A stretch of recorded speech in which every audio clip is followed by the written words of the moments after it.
Hello guys and welcome back to SM Software, a React Native marketplace app, of course using AI. So in this crash course you are going to create a React Native app. So first of all, let's take a look for what you are going to build.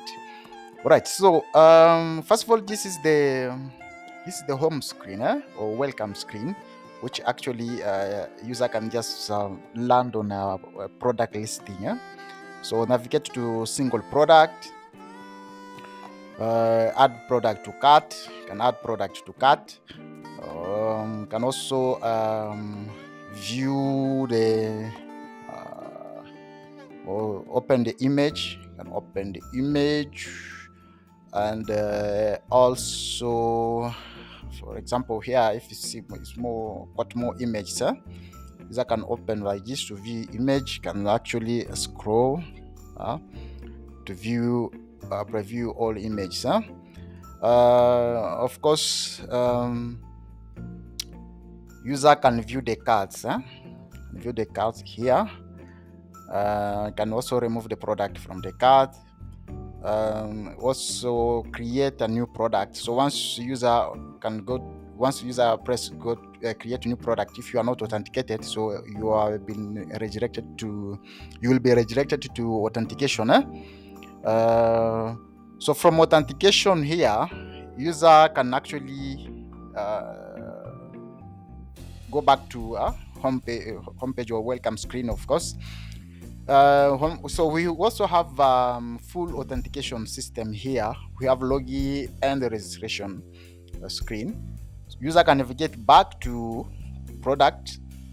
So we also got the profile. So let's take a look for authentication.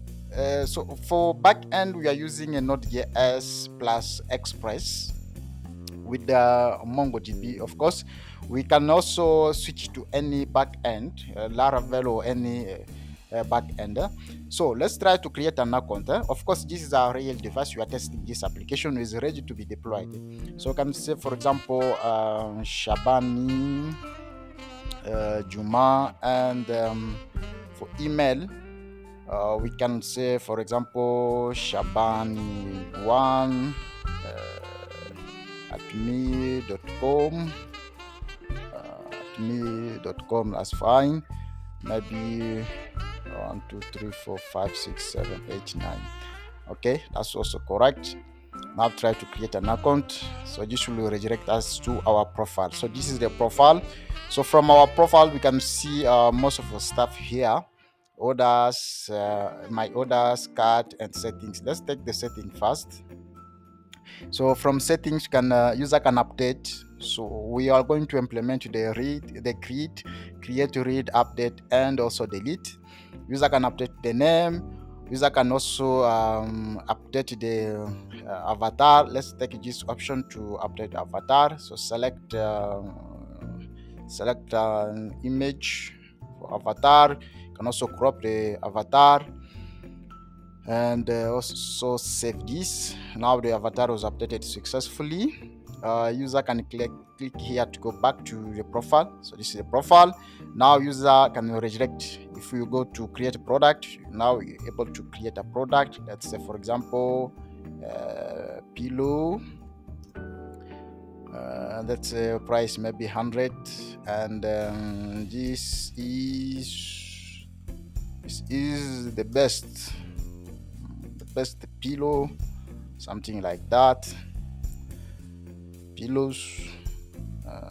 Okay, now let's take this option to add image. For example, image maximum is 6. I can take that, and also this one, and can also add any other image too. That's fine. So save. Product was created. Now once you create a product, you are being redirected to that product. All right, so this is an overview for what you are going to see to learn in this crash course. So we will focus on first of all, we create an Expo project. We'll work on basic UI for our project. the navigation system, the product listing, product details screen, creating new products, product cards, authentication. So we'll have login or sign up, and then also we have protected screens, so middleware, which the user can only be authenticated to view these screens. For the back end, we will integrate our APIs for back end. So for back end, we are going to work on we actually just going to clone our project. So I will push the project is ready on my GitHub repository about the back end. So you don't need to create that. You can just clone and start building. So we will of course integrate MongoDB, image upload, checkout list, all of that, and the screens or profile screen. So this will have much details. We'll have much details about step by step. So this is going to be a playlist. So after this, we will put the whole thing together so that if you want to just one video at the time, you can just go ahead and watch one video. All right, my name is Shabani Musamba. If you haven't subscribed, please hit the subscribe button and also like our video. Let's get started.